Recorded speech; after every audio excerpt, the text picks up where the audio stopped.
Thank you. Good morning, everybody. This time last year, I was about to get on a plane to Fernando de Noronha to meet my wife. Unfortunately, this year I'm going back to a very cold England. So, but it's very nice to be here. A lot's happened in the last 12 months, and I think there is just cause for optimism, and I'll explain why in a minute. But as been said, what I want to cover today, I'm going to talk for probably 15 minutes about what I'm seeing globally in the trends in the market. I was on a very long flight the other day, and in my 6 years at KPMG, I've been to now 61 countries I worked at. So I have a very privileged job allowing me to go to countries and talk about infrastructure.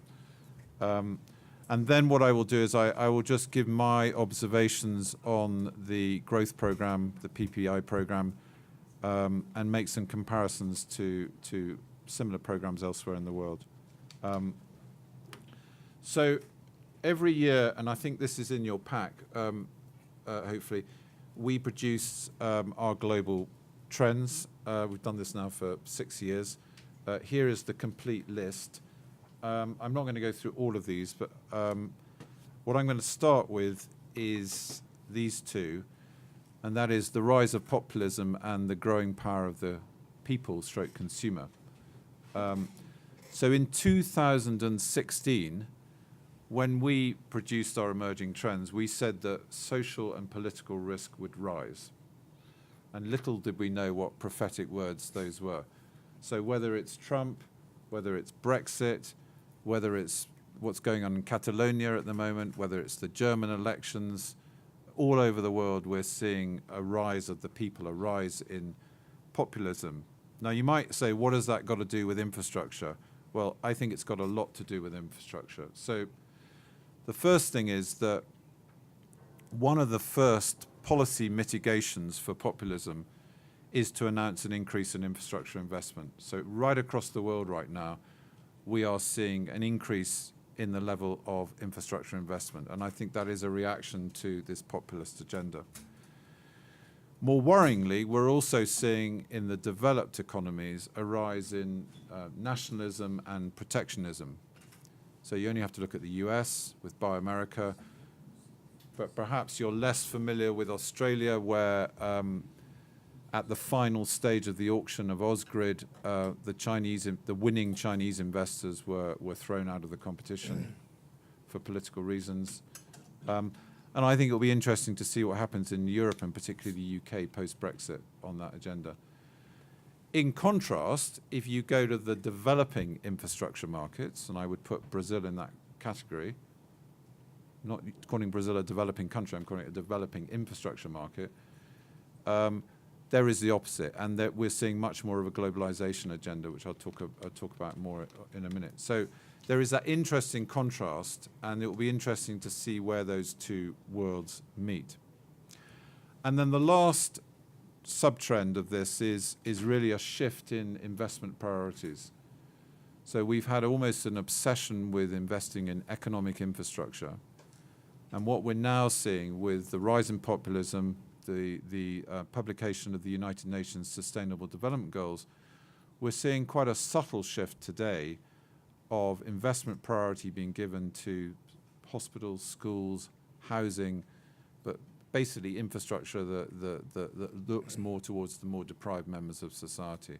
And my view is that trend will continue. Our revenues, which are always a good proxy, actually, because we are involved at an early stage, our revenues in social infrastructure are up 30% for the last 12 months. So that's populism. The consumer, I think, is fascinating. I mean, we are seeing, primarily through social media, but other means, a rising power of the consumer. And to me, what that means is that understanding consumer behavior is going to become much more important for infrastructure planning. Now, let me just give you a couple of examples of what I'm talking about. So if you live in a city and you're 25, you think it's madness to own a car. Whereas when I was 25, which is quite a long time ago, everyone wanted to own a car. So there is just a good example of a complete change in consumer behavior. And if you're a car manufacturer, you're having to change your business model for cities, and that's why you're seeing car share schemes and all that sort of stuff come out, sponsored by car manufacturers. But let's take a more fundamental one, which is the morning peak. So the transport system of pretty much every city in the world is designed to deal with the capacity of the morning peak. And at the moment, people travel to work in a very short space of time. And I work in Canary Wharf. We have about 6,500 people in our office, and I reckon 95% of them arrive in that office within 45 minutes of each other. So just imagine if we could change consumer behavior so that people started coming to work at 7, stopped coming to work, say, at 11, and we had a similar stagger at the back end of the day. Now that change is enabled by technology because you can get on the phone, you can do your emails, you can do video conferencing with your colleagues when you're at home. But think what that does to the transport capacity of a city. And it would actually stop you having to build future railway lines. But it is a fundamental change of consumer behavior. I mean, that is really more of a developed market concept. In places like Africa and India, actually the change in consumer behavior is more fundamental. I mean, just think what that has done to consumer behavior in India and Africa, and think what provision of power is going to do in Africa. Only 30% of people in Africa have access to power. So it's just an incredible statistic. But that is going to change, and it will change consumer behavior. So I think just focusing on infrastructure planning, we have to change our approach. I mean, with the greatest respect to probably myself and a lot of people in this room, infrastructure planning is done by middle-aged people, mainly men, to be honest, who have an increasingly sort of historic view on the world, on consumers. And what I'm seeing all around the world is macro solutions, big railways, big power stations, just macro projects. And and that's all sort of geared to rising population levels. And I think that has to change because we need to plan in the future, taking into account changing consumer behavior, so much more bottom up. We need to take into account that there is so much more uncertainty in this world today. You know, how do you forecast population growth? How do you forecast demographic changes? How do you forecast what the policy is going to be on climate change? How do you talk about the impact of technology, which I'm going to say more about? And to me, the new solution is better governance, so central entities that are responsible for long-term planning. And that means producing national infrastructure plans, and we're seeing far more of them. A better analysis of needs, and I've introduced Lizardo Ernesto to a very interesting project in the UK, which is called the ITRC Mistral project, where they have received £15 million of funding. It's a group of universities, and they are building a system of system model, which is going to apply science and analysis to the future infrastructure needs of the country. And I think it would be great if we could get it brought into Brazil as well. But the final thing I would say about planning is that we have to move from planning against a single set of assumptions to planning against a range of scenarios. And you test your investment propositions against these multiple scenarios, and you pick the investment proposition that works best against the multiple scenarios, not the best against the most likely scenario. And that is a fundamental change. So if we, just looking at the numbers have gone a bit, I think that says what I think it says. If we just move to move to technology, these are interesting trends. I'm going to talk a little bit more widely about technology. I mean, to me, the impact of technology is certainly my greatest business challenge. I think it's the biggest challenge facing cities, states, governments, and the private sector. And in the infrastructure market, we're just going to go through a revolution. And I say that in the context of historically, apart from the mobile phone, infrastructure has largely been untouched by technology. We've just poured concrete. We've built basically the same thing.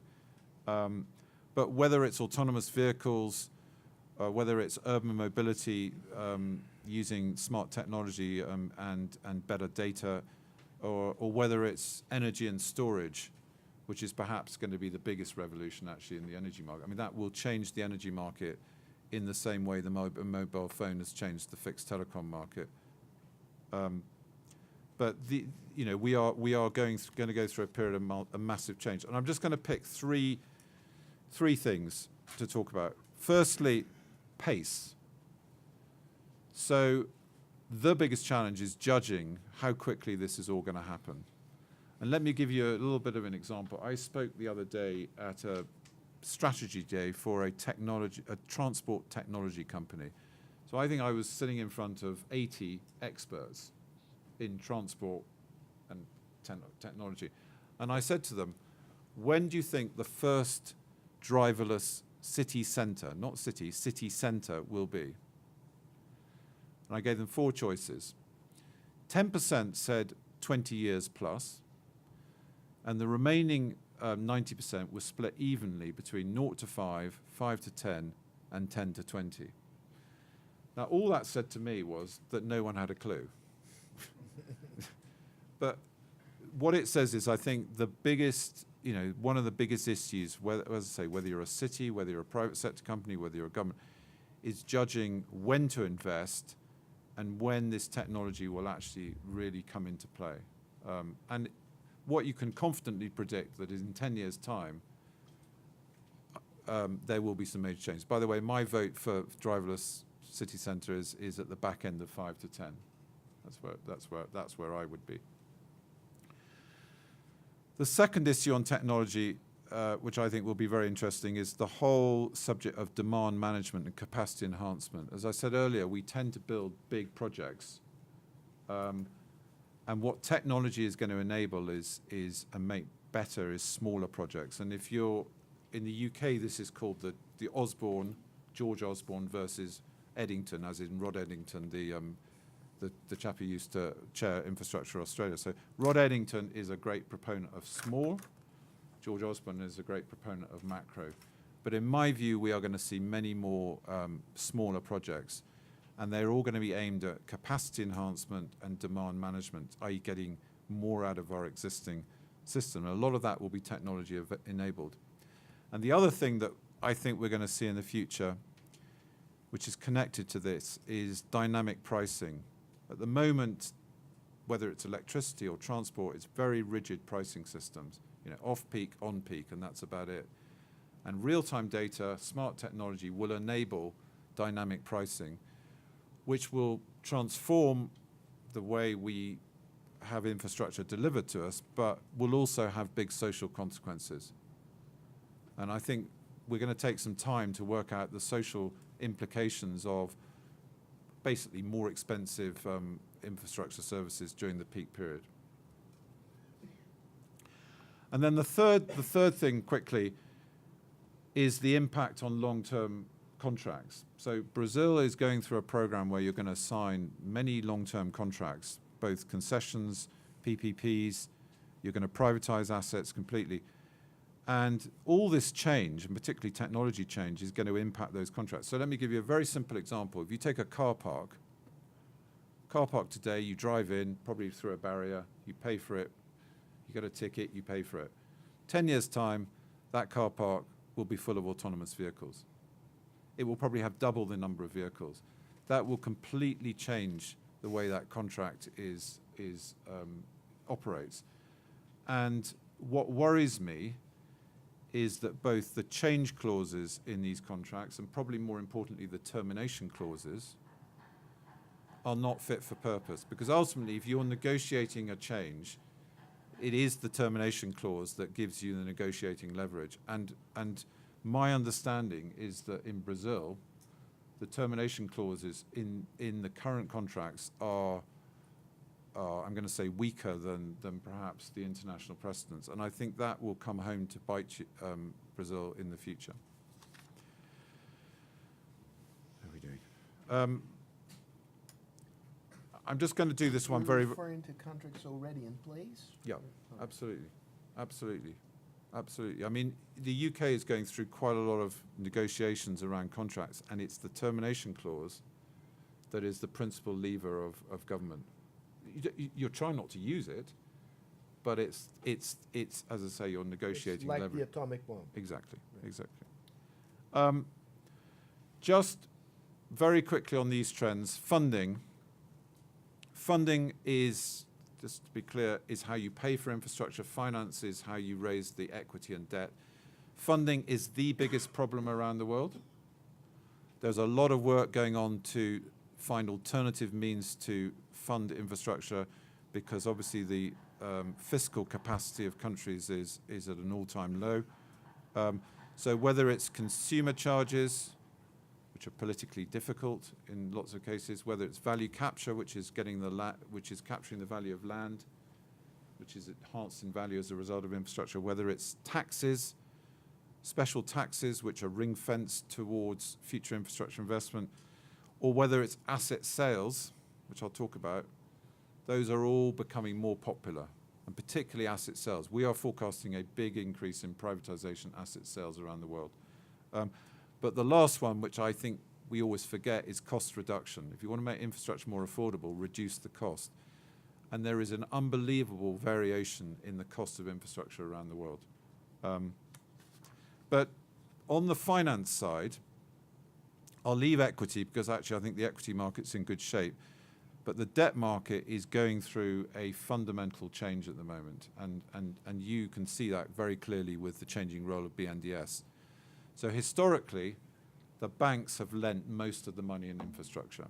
And that's been in liquid markets, it's been private sector banks. In less liquid markets, it's been development banks like BNDES or the multilateral banks. And Brazil has been right at this end of the spectrum in the sense that BNDES have been totally and utterly dominant in terms of lending money for infrastructure in a way that I haven't seen anywhere else in the world. But BNDES and pretty much every other multilateral or development bank has now realized that they simply cannot lend the volumes of business that are the volumes that are required in the future. So everyone is going through this painful and slow transition from a lending bank to almost an investment bank, where they're going to use their balance sheets to take higher risk positions, which will allow private sector debt to come in underneath. And the ultimate game here is to bring in the capital markets, the pension funds and the insurance companies underneath, so that instead of BNDES lending 100 million, they will lend 10, and 90 million of private sector money will come in behind. But you will have seen the painful process in Brazil that BNDES are going through. That is being replicated across the world. And this is partly cultural, it's partly behavioral. It's trying to get people who are used to lending money, low risk, very low risk, to take much more risk. And that requires different skills and a different attitude. And then the last one is a very simple one, which is that this market is now global. It's whether it's the spread of PPPs or, more importantly for you, the globalization of the supply market and the investor market. The simple point at the moment is that the center of gravity of this market is shifting east. So it's been dominated by years by the Western contractors. The Chinese, the Japanese, the Koreans are now really beginning to play hard. And the big advantage they bring if you're a buyer is that they bring cheap money with them. And that is something that the Western contractors can't replicate. So that's a few trends, which we can take some questions on. But if we now look at the growth program, the first thing I thought it'd be worth just talking about is why people are going through sales of assets or sales of concessions. And I think the motives do differ. So probably the primary motive is raising capital. And that's either to reduce debt or to or to recycle capital into new projects, new infrastructure projects. The simple point I'm going to make, and I make this sitting in the UK, UK got privatized 25 years ago, and people have long forgotten the raising of the initial capital. We've had 20 years of running concessions and running privatizations. So that primary motivation is very short-lived. And that sort of takes you into the other motivations. And another big one, which people don't talk about, is these deals enable future capital expenditure to be off the balance sheet of government, particularly when you do an outright privatization. And that is a much forgotten benefit. So if you look at the UK, for years now, the water companies and electricity companies, the telecoms companies have been investing substantially more than pre-privatization, all off the books of government and at a very low cost of capital. I mean, the other reasons are the most important, and that is that you're trying to improve public services. I mean, you only have to look at an airport to see the change in the customer service that you get, the public service you get. You know, and that's true right across the world, and that is primarily through private sector involvement in airports. But also to reduce the cost and efficiency is another big part of this. And I think the last motivation is again, if you think about something like Electrobras, this is government getting out of what are now viewed as commercial businesses. So I think those are the motivations, and as I said, they differ. The biggest one at the moment is raising upfront capital. So here is a list of issues which I will talk through. The first one is, how do you create the right environment for investment? This is a slide I use a lot around the world. These are the 6 things that I think the private sector look at. I'll talk about political risk in a minute. The next 2, going clockwise, transparent procurement process and robust legal systems, really reflect the fact that investors are in for the long term. They get relatively low returns, and they want relatively low risk. So if you don't have a transparent procurement system and you don't have a robust legal system, it's very difficult to operate on that long-term, low-risk, low-return environment. So it's just a sort of essential. The pipeline of deals is both historical and in the future. No investor will come to a market if they can only bid for one deal. They want to see a pipeline where they can spread their risk because they're not necessarily going to win. But they're also equally interested in the track record. And I think the biggest mistake that I see around the world is governments trying to be too clever in the early stages of programs. And they're trying to do too smart deals. And in fact, they should be concentrating on just getting the market going and de-risking their initial deals and establishing a track record. And the last one is very pertinent for Brazil, which is public sector capacity. I don't want to be rude, I'm just going to state the facts. If I look at Brazil, the investment in public sector resources, and for that matter advisors, is the lowest in the world, bar Turkey. And that is, it's just simply, I think the market is suffering from that. We can talk about that more if you want me to explain. Let's go back. Right, just go to the second one, the depth of the investor market. I think here there is good news. Firstly, there's never been a better time to sell a concession or an asset in the world today. The prices continue to go up in a positive way. I have been calling the top of this market for 2 years, and I've been wrong for 2 years. And it continues to get better. And I think within Brazil, there is much cause for optimism. So domestically, new sponsors have appeared. I mean, Lava Jato has had its impact on the historical players. This was a market dominated by the contractor developers, but we've got new concession companies, new infrastructure operators who've come into the market. Internationally, I think big progress has been made. I mean, there's been a massive ambition to internationalize this market, to sell it to external investors. If you look at the energy sector, I think that's probably been the most successful, but I think the other sectors have made great progress as well. So if you look at the recent airport deals, Fraport, Zurich, Vinci are all participating. And then, as I've said, you've got the continuing Asian interest. My personal view is that the European investors will continue to be wary of Brazil for a time, and that's evidenced by the conversations I'm having. But certainly, massive Asian interest. And actually, even this week, I mean, I've spoken to 4 investors. I've had meetings with 4 investors, 2 domestic, 2 international. And for the first time, I've heard every single one of them say, either we're going to allocate an investment pot to Brazil, or we're going to up our investment in Brazil. And that's the first time I've heard that, which is great. Politics. This is where I sort of hesitate a little bit. I mean, investors hate political risk.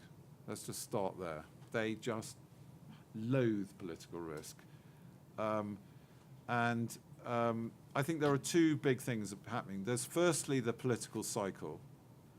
So infrastructure suffers from changing decisions as a result of elections and new governments and all the rest of it. I think if you look internationally, what people are trying to do about this, there is the extreme solution, which is the National Infrastructure Commission, which has been set up in the UK, which is an independent, long-term infrastructure planning body, which is designed to take the politics out of infrastructure planning. But if you look probably more widely, people are really doing 2 things. I think firstly, they are trying to make infrastructure plans more transparent, more visible to the people, force parties to publish plans about infrastructure in their manifesto so that change is more visible and difficult. And secondly, which I was told is very difficult here just before, is cross-party support. But certainly in the UK, they've been very successful about getting cross-party support. And I think the key here is to actually not view it as one market, to recognize that there are probably 2 or 3 very politically contentious projects, but actually you can deal with the rest of the market and get some agreement. But it is not easy. I think the other more worrying trend in Brazil is we're seeing political decisions affect the pipeline. So Congonhas being taken out of the airport's pipeline, or what's going on with the water concessions at a state level. Yeah, that really does start to spook investors, and I think that's just got to be limited. So I think I'll say something about what I think the solution is at the end. And then I just want to make an observation really, which is if you're comparing Brazil to the international market, we have to recognize that most of the deals in Brazil at the moment are concessions. They are not privatizations. And if you look at this slide and you go to the right end of the slide, you'll see concession, PPP, then concession, then asset sale or privatization. And there is a clear difference between those 2. A concession is a long-term contract. It is the user does pay, but you basically control the private sector entity via the contract. Whereas an asset sale, you sell the asset outright, and you control the private sector either via competition, or if it's a monopoly supply, via some form of regulation, and often independent regulation. And there is just a massive difference between those 2. And most of the program that I'm seeing is of the concession rather than the outright sale. And I just think it's important to recognize that difference. So I've talked about the finance market. I mean, I would just give 2 basic objectives for this new developing private finance market, and that is greater liquidity in reals, long-term liquidity, and drive down the cost of capital. And that should be the objective over the next 3 years. And then the last 2 points I'm going to talk about are more generic. So the first is that obviously the federal program, the PPI program, which is primarily focusing on the federal, is what we're here to talk about. But everything that happens in the federal program will have an impact on what's going on in states, and everything that's happening in the states will have an impact on the federal program. And a problem in one part of the jigsaw will have a contaminating effect elsewhere. And one of the criticisms I've heard this week, while I've been here, is that everyone's doing their own thing, particularly at a state level. And what best practice would certainly be is that you would see some standardization, some common rules adopted, coming down from some kind of central organization. And I don't think that's visible at all in Brazil. And I think it will cause problems in the medium to long term. And then the last one, I will just decode a little bit. What I mean by government remains the master planner. What I mean by that is that when you sell an asset or privatize an asset, you don't remove all responsibility from the government side. Now, let me give you an example of what I'm talking about. So, in the southeast of London, southeast of England, around London, there is a massive lack of capacity in the airports. So we desperately need more runway capacity. Probably need two more runways. The airports are owned by the private sector. Heathrow is the busiest two-runway airport in the world. Gatwick is the busiest one-runway airport in the world. What does that mean? The private sector are making lots of money. So as far as they're concerned, they don't need to invest. And in fact, they don't get any of the benefit. They don't get the wider economic benefits. But the government has to see that investment. So there is a very, very complicated dance going on between the government, the regulator, and the private sector owners of airports as to who does what in terms of investment. And so the point I want to make is that when you sell something, government has to remain the master planner. Government has to remain involved. Government has to probably intervene in these concession contracts at some point, and you have to have a mechanism to do so. So, to conclude, I mean, my observation is I think this market is at a tipping point, a genuine tipping point, and I say that in a positive way because I think for the last 3 years it's not got to that sort of point where it can tip over to the good side. I think 2017, there has been a track record. Not everything's been done that was said, but compared to 2016, there has been a track record of deals. I think it's fair to say that a lot of those deals are the low-hanging fruit. They are the easier deals, and so some of the challenges are still to come. I think both international and domestic appetite is increasing, and that is a really positive change. I think BNDES role is transitioning, and I think the creation of this private sector debt market is just an absolutely essential ingredient for this market to flourish, because whilst it was completely dependent on BNDES, that was a very unhealthy dependency. But as I said earlier, political risk is increasing. The election is next year. And so I think one of the biggest challenges, this is my final comment, is to find ways now to mitigate the risk of the election next year to keep the program running. Because otherwise, I think the danger is everything will stop for 6 months, and then actually post-election, everything will go backwards a year. So you'll actually lose sort of 18 months to 2 years.